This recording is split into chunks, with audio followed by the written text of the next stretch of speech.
ஆதி வெளியே வந்தவன், என்ன வைஷு, உங்க அக்கா கிட்ட போன் பண்ணி விஷயத்த சொல்லிட்டியா? சொல்லிட்டேன் ஆதி, நாளைக்கு காலையில 9:30 மணிக்கு ஆபீஸ்க்கு வர சொல்லியிருக்கேன். சரி, ஓகே, நாளைக்கு காலையில நான் தான் உன்னை காலேஜில் டிராப் பண்ண போறேன். நம்ம 2 பேரும் சேர்ந்தே போலாம், சரியா? ஓகே ஆதி என்றவள் பின்பு இரவு உணவை முடித்துக்கொண்டு நிம்மதியாக உறங்கச் சென்றனர். அடுத்த நாள் காலை எழுந்த வைஷு மிகவும் பரபரப்பாக கிளம்பிக் கொண்டிருந்தாள். அவளை பார்த்த ஆதி, வைஷு, எதுக்கு இப்ப நீ இவ்ளோ பரபரன்னு இருக்க? கொஞ்சம் நிதானமா தான் கிளம்பேண்டி. ரொம்ப நாள் கழிச்சு காலேஜ் போறேன்ல, அதான் ஃப்ரெண்ட்ஸ் எல்லாம் பார்க்க போறேன்னு ஒரே ஜாலியா இருக்குது என்றதும், அப்போ வீட்ல இத்தனை நாளா என் கூட இருக்கும்போது ரொம்ப கஷ்டப்பட்டு இருந்தியோ? என்ன ஆதி நீங்க இப்படி எல்லாம் பேசுறீங்க? இப்படி எல்லாம் தயவு செஞ்சு பேசாதீங்க, எனக்கு ரொம்ப கஷ்டமா இருக்கு என்றதும், சும்மா கலாய்ச்செண்டி, அதுக்கெல்லாம் உடனே சீரியஸ் ஆகாத என்றவன் எழுந்து சென்று குளித்து விட்டு வந்து அவனும் அவளுடனே சேர்ந்து தயாராகி கொண்டிருந்தான். அப்பொழுது அவள் போட்டிருந்த சுடிதாரை பார்த்தவன், வைஷு, லீவ்ல எல்லாம் ஃபுல் அண்ட் ஃபுல் சாரி தானே கட்டியிருந்த, இப்போ காலேஜ் போறதுனால சுடிதார் போட்டிருக்கியா? உனக்கு இந்த சுடிதார் தான் சூப்பரா இருக்குடி பாக்குறதுக்கு என்று கூற, அப்படியா, ஓகே, காலேஜுக்கு சாரி தான் கட்டிட்டு போகணும்னா சொல்லுங்க, எனக்கு ஒன்னும் பிரச்சனை இல்லை, நான் தாராளமா கட்டிட்டு போவேன். இல்லடி, அது அவ்வளோ கம்ஃபர்டபுளா இருக்காது, உனக்கு சுடிதார் தான் கரெக்டா இருக்கும். ஏன் அது இப்படி சொல்றீங்க என்றதும் அவள் இடுப்பில் கை வைத்து இழுத்து பிடித்தவன், இங்க பாரு, நீ சாரி கட்டுனா பேக்ல முதுகு இவ்வளவு தூரத்துக்கு தெரியுது, சரி, அப்புறம் பல பலன்னு உன்னோட இடுப்பு அதுவும் பளிர்னு தெரியுது, ஓகே, அப்புறம் சாரியை இழுத்து விட்டு அட்ஜஸ்ட் வேற பண்ணணும், சரி, இதெல்லாம் காலேஜுக்கு செட் ஆகுமா? பாக்குற எல்லாரோட பார்வையும் ஒரே மாதிரி இருக்குமா என்ன? சி ஹாதி, எல்லாரையும் உங்களை மாதிரி நினைச்சிட்டீங்கல்ல, காலையில பேசுற பேச்சு பாரு என்று கூறிவிட்டு நகர இருந்தவளை இறுக்கமாக பிடித்து அணைத்தவன், என்ன வைஷு, என்ன தள்ளிட்டு எஸ்கேப் ஆகிற அளவுக்கு வளர்ந்துட்டியா நீ? அப்படியெல்லாம் இல்லாதி, நான் காலேஜுக்கு கிளம்பிட்டேன் இல்லையா, அதனாலதான். ஆமா வைஷு, எனக்கு ரொம்ப நாளா ஒரு டவுட், நீ இந்த மேக்கப் எல்லாம் போட மாட்டியா? இல்லாதி, நான் இது வரைக்கும் போட்டதில்ல. அதுவும் சரிதான், அதெல்லாம் போடாமலேயே நீ இவ்ளோ அழகா இருக்க, இன்னும் மேக்கப் எல்லாம் போட்டா அவ்வளவுதான் போல இருக்கே, நான் டோட்டலா பிளாட் ஆயிடுவேன். அப்படியா? நான் அவ்வளோ அழகாவா இருக்கேன்? ஆமா. அப்புறம் ஏன் என்ன ஃபர்ஸ்ட் டைம் பார்த்த போது அப்படி எரிஞ்சு விழுந்தீங்க?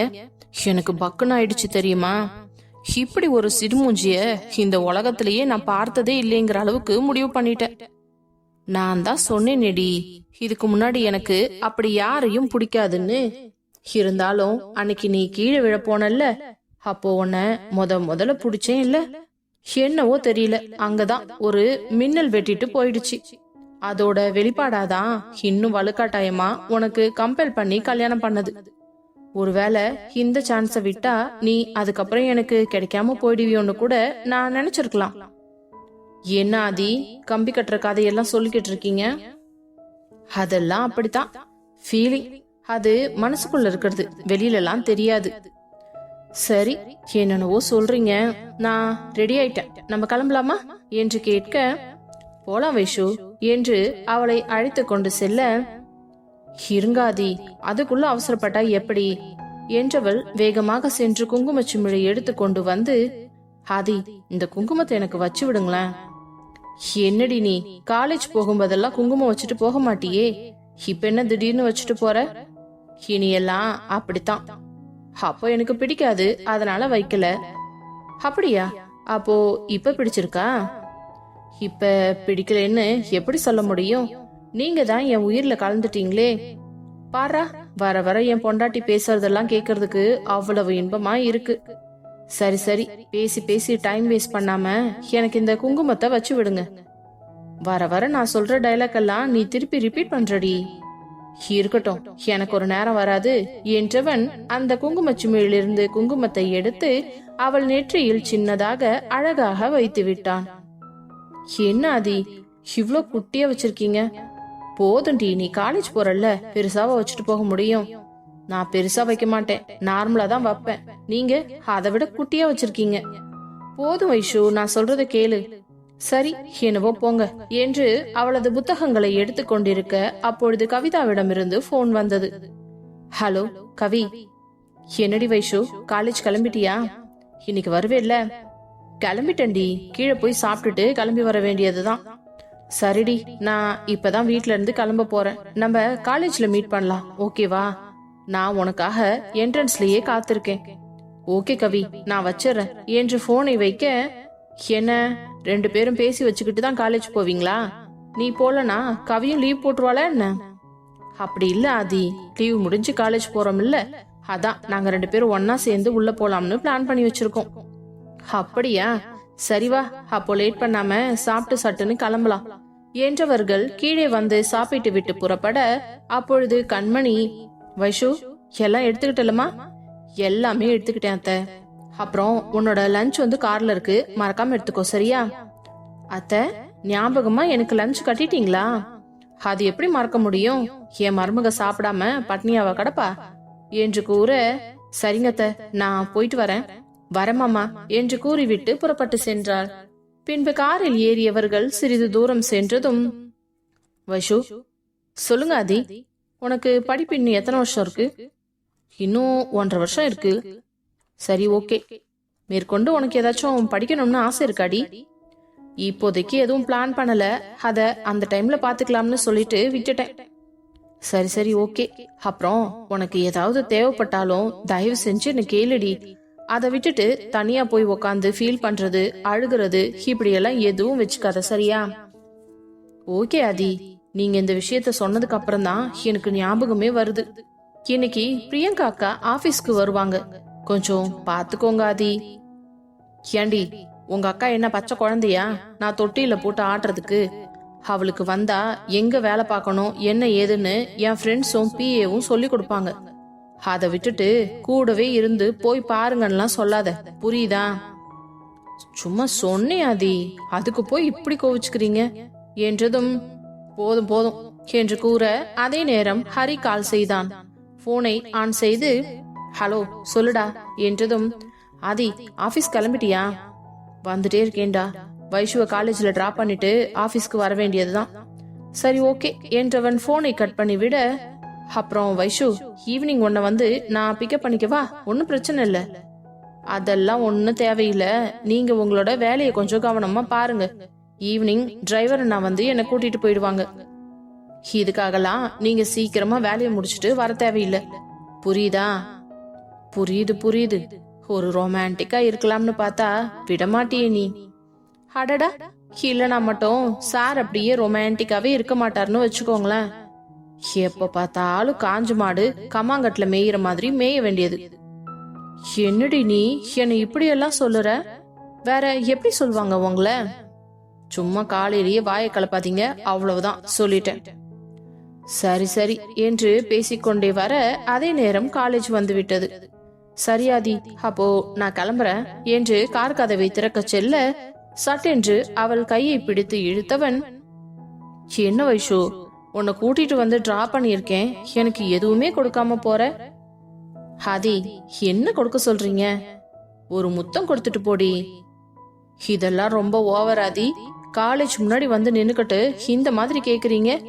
வெளியில இருக்கிறவங்க எல்லாம் பார்த்தா என் மான மரியாதையெல்லாம் காத்துல பறக்கும். அதெல்லாம் ஒன்னும் தெரியாதுடி, தயவு செஞ்சு ஒரு முத்தம் கொடுத்துட்டு போ.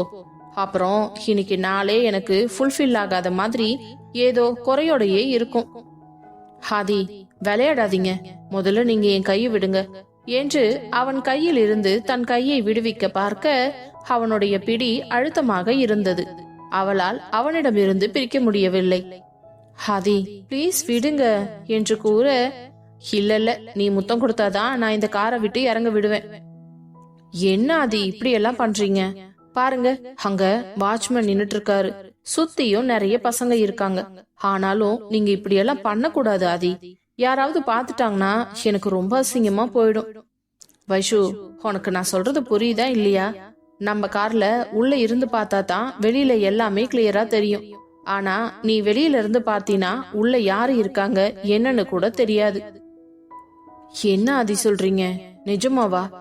ஆமாண்டி, நிஜமா தான் சொல்றேன். அந்த தைரியத்தில் தானே நானே கேக்குறேன், இல்லனா நான் ஏன் உன்கிட்ட கேட்க போறேன் சொல்லு என்றதும், சுத்தி முத்தி திருத்திருவென்று முடித்து பார்த்தவள் சட்டென்று அவன் எதிர்பார்க்காத நேரத்தில் அவன் கன்னத்தில் ஒரு முத்தம் கொடுத்து விட்டு ஓட பார்த்தாள். என்னடி இது போங்காட்டமா இருக்கு, நான் கன்னத்திலேயா கேட்டேன் வேற என்றதும் அவன் உதட்டை தொட்டு காமிக்க, ஐயோ நான் காலேஜ் போட படிக்கிற புள்ளைய இப்படி எல்லாம் மூட் அவுட் பண்ணாதீங்க. ஹேய் வேணாண்டி, என் பொறுமையை நீ ரொம்ப சோதிக்கிற. நீயா கொடுத்துட்டேன்னா சிங்கிள் முத்தத்தோட முடிஞ்சிடும். நானா பண்ணுனா அப்புறம் ரொம்ப டைம் எடுத்துக்கும், காலேஜுக்கும் மணி ஆயிடும் சொல்லிட்டேன். என்ன அது நீங்க இப்படி எல்லாம் என்ன பிளாக்மெயில் பண்றீங்க? சரி என்று மெதுவாக அவன் அருகே சென்று அவன் உதட்டில் ஒரு மென்மையான முத்தத்தினை பதித்தாள். ஆதியும் அந்த முத்தத்தை சந்தோஷமாக ஏற்றுக்கொண்டு அவளிடமிருந்து பிரிந்து, ஓகே நீ காலேஜ் போற, அதனால மேலோட்டமா ஒரு முத்தம் வாங்கிட்டேன். இதே வீட்டுல இருக்க மாதிரி இருந்துச்சுன்னா என்னோட ட்ரீட்மெண்டே வேற மாதிரி இருக்கும். சரி சரி, அப்போ ஒழுங்கா போய் படி சரியா? இதுக்கு மேல எங்க போய் படிக்கிறது? இன்னைக்கு ஃபுல்லா இதே சிந்தனையாவே இருக்க போகுது. அப்படியெல்லாம் இருக்க கூடாது, தப்பு. அப்புறம் உன் ஃப்ரெண்டு கவி வரா பாரு, நீ காரை விட்டு இறங்கலனா கொஞ்ச நேரத்துல அவளே வந்து கதவை திறந்து உன்னை இழுத்துட்டு போயிடுவா போல இருக்குது என்றதும் சிரித்து விட்டு, சரியாதி அப்போ நான் கிளம்புறேன் என்று இறங்கியவளிடம், வைஷு போன் எடுத்துட்டு போ. சாரி என்று கையில் வாங்கி கொண்டு ஓகே பாய் என்றதும் கவிதா அருகில் வர கவிதாவை பார்த்து லேசாக சிரித்து வைத்தவன், சரி அப்ப நான் கிளம்புறேன், ஒழுங்கா 2 பேரும் காலேஜ்ல போய் படிக்கிற வழிய பாருங்க என்று கூறிவிட்டு காரை எடுத்துக்கொண்டு சர் என்று சென்று விட்டான். ஹேய் வைஷு, உன் கார் வந்து நின்னு எவ்வளவு நேரம் ஆகுது? என்னடி பண்ணிட்டு இருந்த உள்ள? எவ்வளவு நேரமா நான் வெயிட் பண்ணிக்கிட்டு இருக்கேன் தெரியுமா உனக்காக. நீ என்னடான்னா ஹார் அமர இறங்கி வர என்று கேட்க, ஐயோ இவ ஒருத்தி நேரங்காலம் தெரியாம நம்மள பாடா படுத்துவா.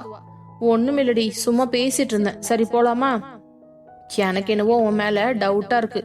உள்ள நீங்க 2 பேரும் என்னவோ பண்ணிட்டு இருந்திருக்கீங்க, சம்திங் சம்திங் என்றதும், அடச்சி வாய முடிட்டு வாடி என்று அவள் கையை பிடித்து இழுத்து கொண்டு உள்ளே சென்று விட்டாள்.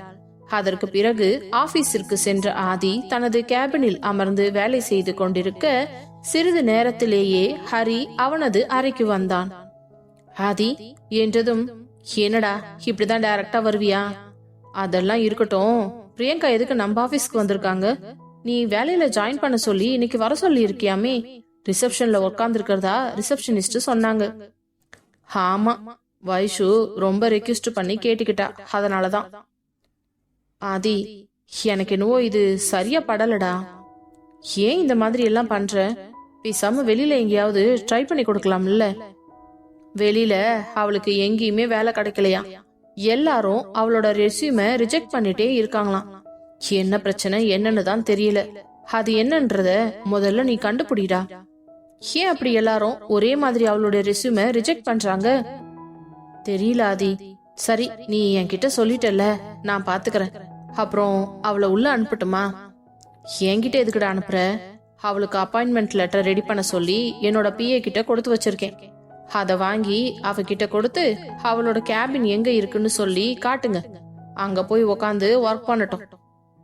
சரி என்றதும் மெதுவாக வெளியே வந்த ஹரி ஆதியின் PAவிடம் இருந்த அப்பாயின்மெண்ட் லெட்டரை வாங்கி கொண்டு அவனது கேபினுக்கு சென்றவன் ரிசப்ஷனுக்கு கால் செய்து பிரியங்காவை அவனுடைய அறைக்கு அனுப்பி வைக்குமாறு கூறினான். Excuse me madam. சொல்லுங்க, உங்களை ஹரி சார் உள்ள வர சொல்றாரு, நீங்க போய் பாக்குறீங்களா? ஓகே, எங்க இருக்கு அவருடைய கேபின்? ஸ்ட்ரெயிட்டா போய் ரைட்ல திரும்புங்க. ஓகே தேங்க்யூ என்ற பிரியங்கா நேராக சென்று அவனது அறை கதவை தட்டிவிட்டு, மே ஐ கமின் என்று கேட்க, எஸ் கமின் என்று ஹரி கூறியதும் பிரியங்கா கதவை திறந்து கொண்டு உள்ளே சென்றாள். அவளை பார்த்து லேசாக சிரித்தவன், வாங்க மிஸ் பிரியங்கா. சார் என்ன வர சொல்லியிருந்தீங்களாமே? ஆமா, உங்களோட அப்பாயின்மெண்ட் லெட்டர் ரெடியா இருக்கு, ஒரு நிமிஷம் என்றவன் அவனது டிராயரில் இருந்து அப்பாயின்மெண்ட் லெட்டர் எடுத்து அவளிடம் கொடுக்க, thank you sir, thank you so much. It's okay Priyanka, all the best. கவனமா ஒர்க் பண்ணுங்க. உங்களுக்கு எந்த டவுட்ஸ் இருந்தாலும் தாராளமா நீங்க என்கிட்ட கேட்கலாம். Okay sir. அப்புறம் இந்த சார் அதெல்லாம் வேண்டாம், நீங்க என்ன ஹரினே கூப்பிடலாம். சரி அப்போ நான் போகட்டுமா? ஒரு நிமிஷம் என்றவன் அந்த பெல்லை அழுத்த உடனே அங்கிருந்த பியூன் ஓடி வந்தவர், சார் இவங்க தான் மிஸ் பிரியங்கா, நம்மளோட ஆபீஸ்ல புதுசா ஜாயின் பண்ணிருக்காங்க. இவங்களோட கேபின் எங்க இருக்குதுன்னு இவங்களுக்கு காட்டிடுங்க. Okay sir. மேடம் வரீங்களா போலாம் என்றதும் போலாம்னா என்று எழுந்து செல்ல போக, பிரியங்கா கொஞ்சம் கவனமா ஒர்க் பண்ணுவீங்கல்ல? நிச்சயமா, நீங்க கவலைப்படாதீங்க. சரி கிளம்புங்க என்று கூற பின்பு அவள் வேகமாக கதவை திறந்து கொண்டு வெளியே சென்று விட்டாள். ஹரிக்கு ஏதோ அவளிடம் பேசியது முதல் முறையாக தன் மனதுக்குள் புதுவிதமான உணர்வை கொடுத்தது. அது என்ன என்று அறியாதவன் அதை பற்றி ஆராயாமல் மீண்டும் அவனது வேலைகளில் மூழ்கிவிட்டான். பிறகு பிரியங்காவை அழைத்து கொண்டு சென்ற பியூன் அவளது இருப்பிடத்தை காட்ட அங்கே அமர்ந்து கொண்டு அவள் வேலைகளை செய்ய தொடங்கினாள். பின்பு சிறிது நேரத்திலேயே வெளியே வந்த ஹரி அங்கு வேலை செய்யும் அனைவரையும் அழைத்து, ஹாய், இவங்க மிஸ் பிரியங்கா, இன்னிலிருந்து உங்க கூட தான் புதுசா ஒர்க் பண்ண போறாங்க. அவங்களுக்கு ஏதாச்சும் டவுட்ஸ் இருந்ததுன்னா கொஞ்சம் சொல்லிக் கொடுங்க. உங்களோட கோஆபரேஷன் ரொம்ப முக்கியம், சரிங்களா? பாத்துக்கோங்க என்றதும், ஹரி சார் கண்டிப்பா நாங்க பாத்துக்கிறோம், நீங்க கவலையே படாதீங்க என்று அனைவரும் கோரஸாக கூற, சரி அப்போ உங்க ஒர்க்க பாருங்க என்று கூறிவிட்டு அவன் செல்ல போக, ஹரி சார் என்றதும் நின்றான். அந்த குரலில் ஏதோ ஒன்று அவனை கட்டி போட்டது. என்ன Priyanka? Thank you so much. It's okay, நீங்க உங்க ஒர்க்க பாருங்க, நான் கிளம்புறேன் என்று அவளிடம் பட்டும் படாமல் பேசிவிட்டு தன்னுடைய அறைக்கு வந்தவன், டேய் ஹரி, என்னடா பண்ணிக்கிட்டு இருக்க? ஏன் அவகிட்ட பேசும்போது மட்டும் உன்னோட மனசு வார்த்தை எல்லாம் தடுமாறுது? என்ன விஷயம்? டேய், எதுவும் தப்பா யோசிச்சு தொலைக்காத. அவ உன் நண்பனுக்கு கல்யாணம் பண்றதா இருந்த பொண்ணு. கிறுக்குத்தனமா எதையாவது யோசிச்சு வச்சு தொலைக்காத. இத்தனை வருஷம் ஒழுங்கா தானே இருந்த, இப்ப எதுக்குடா உனக்கு இப்படி புத்தி போகுது என்று அவனையே திட்டிக் கொண்டு அமர்ந்தவன் பின்பு தனது பணிகளில் மூழ்கி போனான். பிரியங்கா ஏற்கனவே வேலைக்கு சென்று கொண்டிருந்ததால் அவளுக்கு இந்த வேலை ஒன்றும் கஷ்டமாக தெரியவில்லை. ஈஸியாக கற்றுக்கொண்டவள் கடகடவென்று தன்னுடைய வேலைகளை செய்து கொண்டிருக்க, மதிய சாப்பாட்டு நேரம் வந்ததும் அனைவரும் சாப்பிடுவதற்காக செல்ல, அப்பொழுது வைஷுவிடமிருந்து பிரியங்காவிற்கு போன் வந்தது. வைஷு என்று வேகமாக போனை ஆன் செய்து காதில் வைத்தவள், ஹலோ வைஷு, சொல்லுடி. அக்கா, என்ன வேலையில ஜாயின் பண்ணிட்டீங்களா? நான் ஜாயின் பண்ணிட்டேன்டி. காலையிலேயே உனக்கு போன் பண்ணி சொல்லலாம்னு தான் நினைச்சேன். ஆனா நீ காலேஜ்ல இருப்பியே, உன்னை டிஸ்டர்ப் பண்ண வேண்டாம்னு தான் விட்டுட்டேன். சரிக்கா, இப்போ சாப்பிட்டுட்டீங்களா? இல்ல, இனிமேதான் எழுந்து போய் சாப்பிடணும். சாப்பாடு எடுத்துட்டு வந்தீங்களா? ஆமாண்டி, அம்மா எனக்கு சாப்பாடு செஞ்சு கொடுத்துருக்காங்க. சரிக்கா, அப்புறம் ஆதிய பாத்தீங்களா? இல்ல, நான் இன்னும் வந்ததுல இருந்து ஆதிய பாக்கல. ஹரிய தான் பார்த்தேன். அவர் தான் எனக்கு வந்து அப்பாயின்மெண்ட் லெட்டரை கொடுத்து எல்லாருக்கும் இன்ட்ரடியூஸ் பண்ணி வச்சாரு. சரிக்கா, ஆல் தி பெஸ்ட், நல்லா ஒர்க் பண்ணுங்க. நான் அத பத்தி கேக்குறதுக்காக தான் கால் பண்ணேன். நான் வைக்கட்டுமா? சரி வைஷு, நீ சாப்பிட்டியா? இல்லக்கா, தோ இப்பதான் சாப்பிட போறேன். அத்தை சாப்பாடு கொடுத்து விட்டுருக்காங்க. இனிமேதான் என்ன சாப்பாடு உள்ள இருக்குன்னு பாக்கணும். சரிடி, சாப்பிடு, நல்லா படி. நான் வச்சிடவா? ஓகேக்கா என்று போனை கட் பண்ண அதே நேரம் கவிதா, என்னடி உங்க அக்கா கிட்ட சகஜமாயிட்ட போல இருக்கு? ஆமா கவி, அவங்க ரொம்ப ஃபீல் பண்றாங்க. பண்ண தப்ப நினைச்சு ரொம்ப வருத்தப்படுறாங்க. என் கால்ல விழுந்து கெஞ்சினாங்கன்னா பாத்துக்கோயேன். என்னடி சொல்ற, இதெல்லாம் வேற நடந்துச்சா? ஆமாண்டி என்று நடந்த அனைத்தையும் சொல்லி முடிக்க, சரி எதா இருந்தாலும் இன்னும் கொஞ்ச நாளைக்கு நீ கவனமா இரு, சரியா? அவங்க உண்மையாலுமே மனசு திருந்திட்டாங்களா இல்ல நடிக்கிறாங்களான்னு நம்ம கண்டுபிடிக்கணும்டி. எனக்கு என்னவோ அப்படி தோணல கவி. இருந்தாலும் நீ கொஞ்சம் கவனமா இரு வைஷு. சரி, மறுபடியும் வேலைக்கு போக ஆரம்பிச்சிட்டாங்களா என்று கேட்க, ஆமாண்டி என்றவள் அவளுக்கு வேலைக்கு போனதிலிருந்து ஆதியின் ஆபீஸில் இவள் வேலை வாங்கி கொடுத்தது வரை அனைத்தையும் கூறி முடித்தாள். ஏண்டி, உனக்கு வேற வேலையே இல்லையா? நீ சும்மாவே இருக்க மாட்டியா? ஏன் கவி என்ன திட்டுற? எதுக்குடி பிரியங்கா அக்காவுக்கு ஆதியோட ஆபீஸ்ல ஜாப் வாங்கி கொடுத்த? வேற எங்கேயும் அவங்களுக்கு வேலை கிடைக்கல கவி. வேற என்ன பண்ண முடியும் சொல்லு? எனக்கு என்னவோ இதெல்லாம் சரியா படல வைஷு. நீ என்னவோ தேவையில்லாம ரிஸ்க் எடுக்கிற மாதிரி எனக்கு தோணுது. அப்படிலாம் எதுவும் நடக்காதுடி. எனக்கு ஆதி மேல முழு நம்பிக்கை இருக்கு. எனக்கும் ஆதி பத்தி தெரியும். இருந்தாலும் பிரியங்கா அக்கா எதுவும் தப்பா யோசிக்க கூடாது இல்ல? இல்ல கவி, நம்ம நல்லதே நினைப்போம், நல்லதே நடக்கும் என்று விட்டு பின்பு சாப்பிட்டவர்கள் மீண்டும் காலேஜுக்குள் சென்று விட்டனர். மாலை நேரம் ஆனதும் அவளை அழைத்து செல்ல கார் வந்ததும் கவிதாவும் வைஷுவும் அதில் ஏறிக்கொண்டு புறப்பட்டு சென்றனர். அதே நேரம் பிரியங்கா அங்கு அனைத்து வேலைகளையும் முடித்துவிட்டு எல்லோரும் வீட்டுக்கு கிளம்ப அவளும் தனது வீட்டிற்கு கிளம்ப தயாரானாள். பின்பு வெளியே வந்தவள் அங்கிருந்த பஸ் ஸ்டாப்பில் பஸ்ஸுக்காக காத்து கொண்டிருக்க அப்பொழுது அந்த வழியாக வந்த ஹரி அவளை பார்த்தவுடன் காரை நிறுத்தினான். பின்பு காரின் கண்ணாடியை திறந்தவன், பிரியங்கா, என்ன இங்க நின்னுட்டு இருக்கீங்க? வீட்டுக்கு போகணும் ஹரி சார், அதான் பஸ்ஸுக்காக நிக்கிறேன்.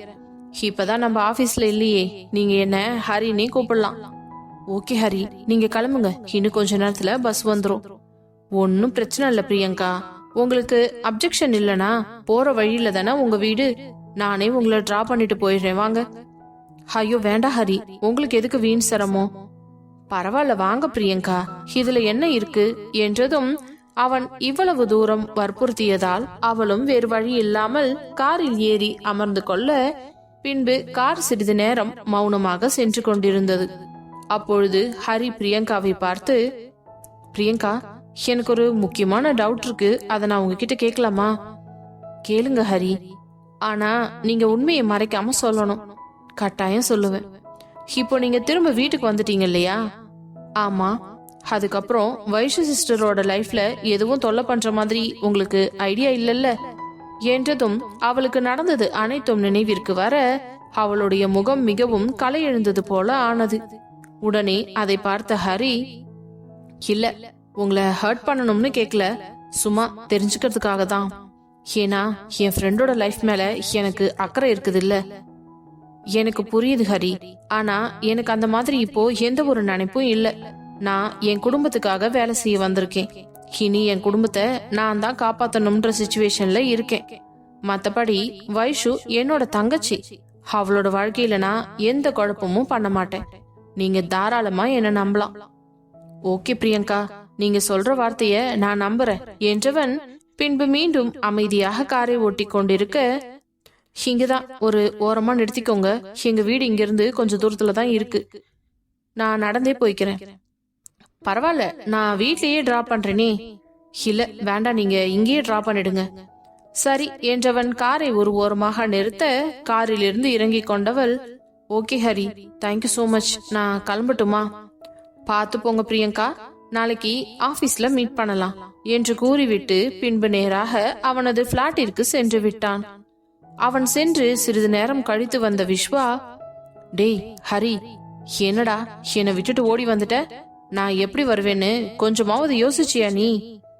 இல்லடா, நான் ஒரு வேலையா வெளியே வந்தேன். பிரியங்கா நின்னுட்டு இருந்தாங்களா, அதான் அப்படியே அவங்கள கூட்டிட்டு போய் அவங்க வீட்டுல டிராப் பண்ணிட்டு வந்தேன். பாருடா, இது வேறையா? அதான் பொண்ணை பார்த்தா போதும் ஃப்ரெண்ட மறந்துடுவீங்களே. சேச்சே, அப்படியெல்லாம் இல்லடா. சரி, எதுக்கு பிரியங்கா திரும்ப வந்திருக்காங்களா? என்ன எதுன்னு கேட்டியா? நான் கேட்டு விசாரிச்சிட்டேன்டா, ஆனா அவங்க மனசுல அப்படி எந்த ஐடியாவும் இல்லைன்னு சொல்றாங்க. அவங்க பேசுறத பாக்கும்போது உண்மையை பேசுற மாதிரி தான் எனக்கு தோணுது. இருக்கட்டும் ஹரி, இருந்தாலும் யாரையும் அவ்வளவு ஈஸியா நம்பிடக்கூடாது. எதுக்கும் பிரியங்கா மேல ஒரு கண்ணை வச்சுக்கோ, சரியா என்றதும் ஹரி அவன் மனதுக்குள்ளேயே, ஏற்கனவே நான் அவன் மேல ஒரு கண்ணை தான் வச்சிருக்கேன், இவன் சொல்லிட்டான்ல, இனிமே இன்னொரு கண்ணும் சேர்த்து வச்சுக்கிறேன் என்று மனசுக்குள் நினைத்து கொண்டு சிரித்தவனை பார்த்தவன், எதுக்குடா இப்ப லூசு மாதிரி சிரிக்கிற? ஒண்ணுமில்ல. சரி, நம்ம 2 பேருக்கும் நைட்டு என்ன டிஃபன் செய்யட்டும்? இன்னைக்கு தோசை செஞ்சுக்கலாமாடா? ஓகே, அப்படின்னா நான் தோசை ஊத்துறேன், நீ வா வந்து சட்னி அர என்றதும் ஓகே என்று அவனோடு எழுந்து சென்று பின்பு இருவரும் டிஃபன் செய்ய ஆரம்பித்தனர். அதே நேரம் கல்லூரியில் இருந்து வந்ததிலிருந்து வைஷு ஆதியின் வரவுக்காக காத்து கொண்டிருந்தாள். ஆனால் அன்றைக்கு பார்த்து ஆதி வருவதற்கு மிகவும் லேட் ஆகிவிட்டது. என்ன இந்த ஆதி இப்படி பண்றாரு? சரி, போன் பண்ணி பார்க்கலாம் என்று போன் செய்ய அந்த போனை அட்டன் செய்தவன், ஹலோ வைஷு என்றதும், ஆதி எப்பவுமே ஈவினிங்கே வீட்டுக்கு வந்துருவீங்கல்ல, இப்போ டைம் 7:30க்கு மேல ஆயிடுச்சு, ஏன் நீங்க இன்னும் வரவே இல்ல? கொஞ்சம் வேலைடி, அதான் இப்பதான் ஆபீஸ்ல இருந்தே கிளம்புறேன், இன்னொரு ½ an hourக்குள்ள வீட்டுக்கு வந்துருவேன். சரி ஆதி, அப்போ பார்த்து கொஞ்சம் பத்திரமா வரீங்களா? நான் என்ன குழந்தையாடி, அதெல்லாம் நான் பத்திரமா தான் வருவேன். சரி சரி நான் வைக்கிறேன் என்று கூற, உனக்கு ஏதாவது வேணுமா வைஷு என்றதும், எனக்கா என்று யோசித்துக் கொண்டிருந்தவள், எனக்கு எதுவும் வேண்டாதி, எனக்கு ஏதாச்சும் வேணும்னா நான் அப்புறமா சொல்றேன், இப்போ எனக்கு எதுவுமே தோணல. சரிடி, அப்போ நீ இரு, நான் வந்துடுறேன் என்று போனை வைத்து விட்டவன் வண்டியை எடுத்துக்கொண்டு வந்து கொண்டிருக்கும் பொழுதே ரோட்டோரமாக ஒரு பெண்மணி பூவித்துக் கொண்டிருப்பதை பார்த்தான். சட்டென்று காரை ஓரமாக நிறுத்தியவன், வைஷுக்கு இன்னைக்கு பூ வாங்கிட்டு போய் கொடுக்கலாம். கல்யாணத்துக்கு அப்புறம் இது வரைக்கும் ஒரு தடவை கூட அவளுக்கு பூ வாங்கி கொடுத்ததே இல்லை என்று நினைத்தவன் அந்த காரின் கண்ணாடியை இறக்கிவிட்டு, ஏமா ஒரு 5 முழம் பூ கொடுங்க.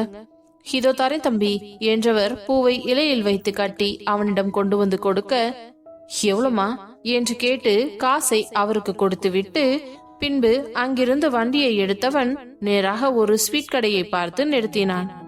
அங்கு சென்று வைஷுவிற்காக அல்வா வாங்கி கொண்டு வந்தவன் காரில் ஏறி அமர்ந்ததும், என்னடா இது, சினிமாவுல வர ஹீரோ மாதிரி பொண்டாட்டிக்கு மல்லிகைப்பூவும் அல்வாவும் எல்லாம் வாங்க ஆரம்பிச்சிட்ட என்று அவனது மனசாட்சி கேள்வி கேட்க, எனக்கு அதுதான் தெரியும், வேற எதுவும் தெரியாது, சினிமால அதை மட்டும் தானே காட்டுறாங்க என்று அவனை அதற்கு பதிலும் கூறிக்கொண்டு பின்பு வீட்டை நோக்கி வந்து கொண்டிருந்தான்.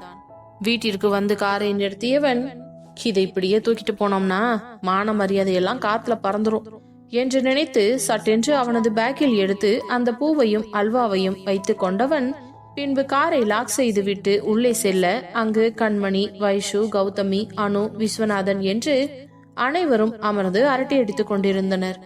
அப்பொழுது விஸ்வநாதன், என்னம்மா வைஷு, காலேஜ் எல்லாம் இன்னைக்கு ஓகேவா? ஆமாமாமா, செம்ம ஜாலியா இருந்துச்சு. ஒரு வாரம் 10 நாள் கழிஞ்சு ஃப்ரெண்ட்ஸ் எல்லாம் பார்த்தேன்ல, செம்ம என்ஜாய்மெண்டா இருந்துச்சு. அப்படியா, சரி சரி, நல்லா படிமா. உனக்கு ஹெல்ப் என்ன வேணும்னாலும் என்கிட்ட கேளு, சரியா? கண்டிப்பா மாமா, உங்க எல்லாரோட சப்போர்ட் இருக்கிற வரைக்கும் எனக்கு எந்த பிரச்சனையும் இல்ல. இப்பதாம்மா நீ கொஞ்சம் கலகலன்னு சிரிச்சு பேசவே ஆரம்பிச்சிருக்க. எங்களுக்கு அதை பார்க்கும்போது எவ்வளவு சந்தோஷமா இருக்கு தெரியுமா என்றதும் அமைதியாக சிரித்து கொண்டவள் அதே நேரம் ஆதி வருவதை பார்த்துவிட்டு, ஆதி வந்துட்டீங்களா என்றவள் அந்த பேக்கை வாங்க போக, பரவாயில்ல வைஷு, நீ பேசிக்கிட்டு, நான் போய் ஃப்ரெஷ் ஆயிட்டு வந்துடுறேன், நம்ம 2 பேரும் சாப்பிட்டு மேல போலாம் என்று கூற, ஓகே ஆதி என்று கூறிவிட்டு மீண்டும் அமைதியாக அமர்ந்து கொண்டு பேச ஆரம்பித்தாள். அதே நேரம் மேலே சென்ற ஆதி அந்த பூவையும் அல்வாவையும் எடுத்து பெட்டிற்கு பக்கத்தில் இருக்கும் சைட் டேபிள் டிராயரில் வைத்துவிட்டு ரெஃப்ரெஷ் ஆகியவன் வேறு ஆடையை மாற்றிக்கொண்டு மீண்டும் கீழே இறங்கி வந்தான். கீழே வந்தவன் அவர்களை பார்த்து, என்ன இன்னைக்கு ஒரே அரட்டையா இருக்குது, ஜாலியா பேசிக்கிட்டு இருக்கீங்களே, என்ன விஷயம்? சும்மாதான் ஆதி, மருமக இன்னைக்குதான் கீழே வந்து கொஞ்ச நேரம் உட்காந்து பேசிக்கிட்டு இருக்கா, அதான் அவ கூட ஜாலியா பேசிக்கிட்டு இருக்கோம் என்று விஸ்வநாதன் கூற, சரிப்பா, நீங்க எல்லாம் சாப்பிட்டீங்களா? இல்லப்பா, நீ வரட்டும்னு தான் எல்லாரும் வெயிட் பண்ணிக்கிட்டு இருக்கோம் என்றதும், சரிமா அப்போ சாப்பிடலாம், எனக்கு செம்மையா பசிக்குது என்று கூறினான். சரி சரி வாங்க எல்லாரும் என்று அனைவரும் இரவு உணவை திருப்தியாக சாப்பிட்டு முடித்துவிட்டு அவரவர்கள் அறைக்கு சென்று விட்டனர். வைஷுவும் ஆதியும் மேலே ஏறி சென்று கொண்டிருக்கும் பொழுதே, வைஷு, இன்னைக்கு உனக்காக நான் ஒன்னு வாங்கிட்டு வந்திருக்கேன், என்னன்னு சொல்லி கண்டுபிடி. என்ன வாங்கிட்டு வந்திருப்பீங்க என்று யோசித்தவள், எனக்கு சுத்தமா ஐடியாவே இல்லாதி, நீங்களே சொல்லிடுங்களேன். சரி மேல வா, நம்ம ரூம்ல தான் வச்சிருக்கேன், தரேன் உனக்கு என்று அவளை அழைத்து கொண்டு சென்றவன் அறைக்குள் சென்ற உடனேயே தங்களது அறை கதவை நன்றாக பூட்டிவிட்டு அவளை அழைத்து கொண்டு சென்று மெத்தையில் அமர வைத்து, சரி கண்ணமுடு என்றதும், என்ன அது விளையாட்டு இது? ஏய், எப்பவும் நீ தானடி என்னை இந்த மாதிரி கண்ணமுடுன்னு சொல்லுவ, எத்தனை வாட்டி சீட்டிங் பண்ணிருக்க, இன்னைக்கு நான் சொன்னா செய்ய மாட்டியா? சரி சரி ஓகே என்றவள் கண்ணை மூடிக்கொண்டு அமைதியாக இருக்க, அந்த டிராயரில் இருந்து மல்லிகை பூவையும் அல்வாவையும் எடுத்தவன் அவள் முன்னே சென்று நின்று கொண்டு, வைஷு கண்ண தர என்றதும் அவள் மெதுவாக கண்ணை திறந்து பார்க்க அவள் கையில் மல்லிகை பூவையும் அந்த ஸ்வீட்டையும் கொடுத்தான். அந்த பூவை பார்த்தவளுக்கு சந்தோஷம் தாங்க முடியவில்லை. ஆதி, எனக்கு பூ வாங்கிட்டு வந்தீங்களா? வாவ், எனக்கு இந்த பூ எவ்வளவு பிடிக்கும் தெரியுமா? அப்படியா வைஷு, உனக்கு ரொம்ப பிடிக்குமா? ஆமா ஆதி, இந்த பூ செம்ம வாசனையா இருக்கும். அப்படியா? எங்க குடு, நான் இத ஸ்மெல் பண்ணி பார்க்கட்டும் என்று அந்த கவரை எடுத்து மூக்கில் வைத்து பார்த்து மகிழ்ந்தவன், ஆமா வைஷு, நல்ல வாசனையா இருக்கே, இது தெரியாம போச்சு எனக்கு இத்தனை நாளா. சரி சரி, இந்தா உனக்காக தான் வாங்கிட்டு வந்தேன், வச்சுக்கோ. இல்ல, நான் வைக்க மாட்டேன். என்னடி, ஏன் இப்படி சொல்ற என்று முகத்தை பாவமாக வைத்துக் கொண்டு கேட்க, என் புருஷன் எனக்காக ஆசாசியா பூ வாங்கிட்டு வந்திருக்காரு, அத அவர் வச்சு விட்டா தானே எனக்கு சந்தோஷமா இருக்கும் என்றதும், ஓ நீ அப்படி வரியா, சரி திரும்பு என்றவன் அந்த பூவை அவள் தலையில் வைத்து விட்டான். பிறகு அந்த ஸ்வீட் பாக்ஸை கையில் கொடுக்க, இது என்ன ஆதி என்றதும், திறந்து பாரேன். திறந்தவளுக்கு சிரிப்பு தாங்க முடியவில்லை. ஆதி, என்னது இது? அல்வாடி. ஓ, மல்லிகைப்பூவும் அல்வாவுமா? சார் ரொம்ப ரொமான்டிக் மூட்ல இருக்கார் போல இருக்கே. நான் எப்பவும் அப்படித்தான் இருக்கேன், உன்ன மாதிரி எல்லாம் ரொமான்ஸ் இல்லாம இருக்க மாட்டேன். பாத்தீங்களா, இப்ப அப்படி ஆயிடுச்சா என்று கேட்டவள், நீங்க ரொம்ப சினிமா படம் பாப்பீங்களோ? ஏண்டி அப்படி கேக்குற?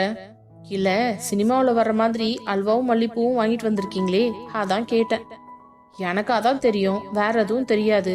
சரி, நீ கொஞ்சம் டேஸ்ட் பண்ணி பாரு என்றதும் அதை பிரித்து ஒரு வாய் சாப்பிட்டவள், வாவ், அல்வா சும்மா தொண்டையில வழுக்கிட்டு போது ஆதி என்று கூற, ஆமா, அது உன் தொண்டையில இறங்குறத பாக்குறதுக்கே எனக்கு செம்மையா இருக்குது என்று கூற, பின்பு அவனுக்கு ஒரு வாய் ஊட்டிவிட, அவனும் அவளுக்கு ஒரு வாய் ஊட்டிவிட, இப்படி இருவரும் மாறி மாறி ஊட்டிக்கொண்டு அடுத்த நடப்போகும் கூடலுக்கு அடி போட்டனர்.